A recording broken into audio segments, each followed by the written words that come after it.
monsieur le professeur Oro. Mais il a raison. On n'a pas une question de... C'est pas une question de temps. La vie d'une nation, il n'y a pas une question de temps. Il faut résoudre les problèmes. Il faut en fait prendre la patience pour les résoudre à fond. C'est pour cela que j'ai dit tout à l'heure que le 20 décembre a compliqué notre situation.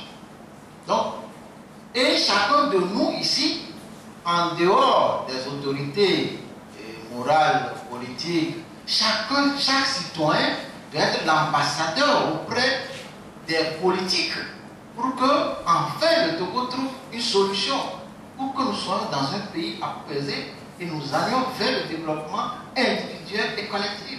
Si ce n'est pas ça, nos enfants n'ont pas d'avenir. Et c'est important.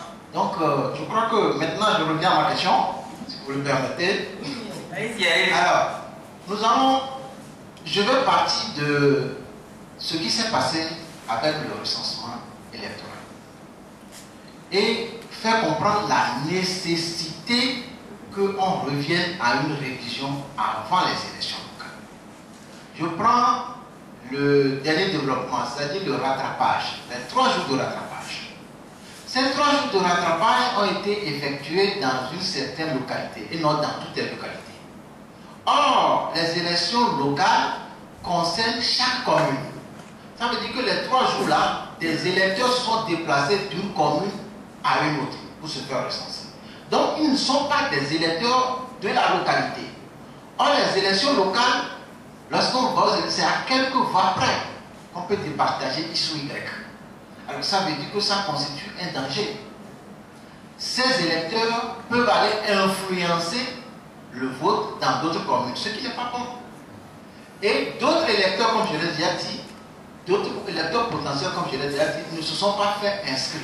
Donc il faut, pour cette raison, que les acteurs politiques et la société civile et les citoyens que nous sommes, faisons en sorte que nous puissions amener le gouvernement à dire que, compte tenu de l'intérêt national, nous devons faire en sorte que ces élections, ces fichiers-là soient revus. C'est ce qu'on a fait avant le 20 décembre. Oui, mais c'est pas, le 20 décembre n'est pas une fin en soi. Oui. On n'a pas réussi et on doit encore reprendre. La même chose. Tant qu'on n'a pas de résultat, il faut recommencer. C'est-à-dire que le pire de n'avoir pas réussi, c'est de n'avoir pas essayé. Je dirais qu'un grand savant. Donc, nous n'avons pas d'autre choix. Comme l'a dit le professeur Oro, ou bien nous avons les moyens pour faire de la violence. Or, malheureusement, lorsqu'on pointe à l'instant T, nous n'avons pas les moyens de la violence.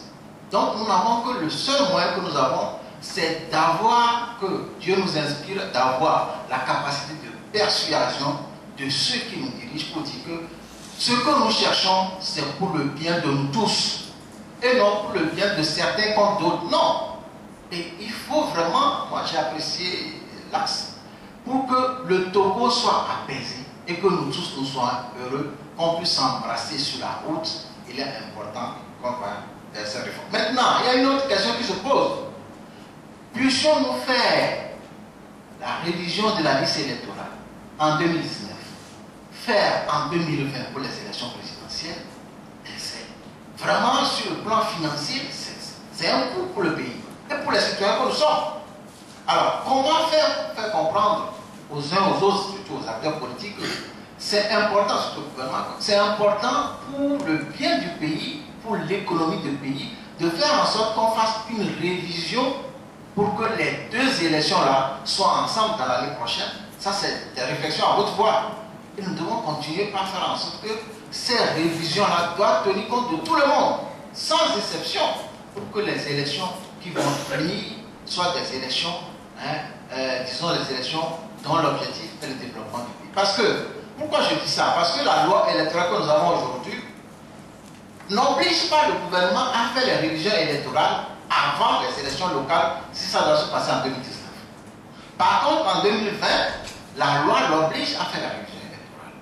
Donc, tout ça là, mis dans la balance, il faut que nous, en tant que citoyens et en tant qu'organisation de la société civile, nous puissions voir dans quelle mesure nous puissions amener les uns et les autres à ce que le Togo sorte. Le Togo est le premier pays à utiliser le bulletin unique.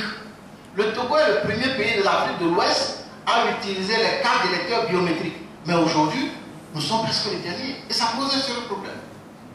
Madame, je crois que j'en ai assez utilisé. Je vous remercie.